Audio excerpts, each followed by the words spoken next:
நல்லதே நடக்கும்.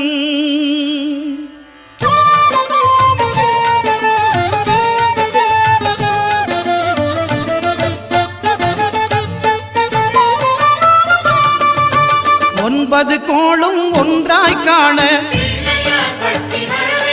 அங்கு கற்பகம் என்னும் கடவுளின் மெய்யில்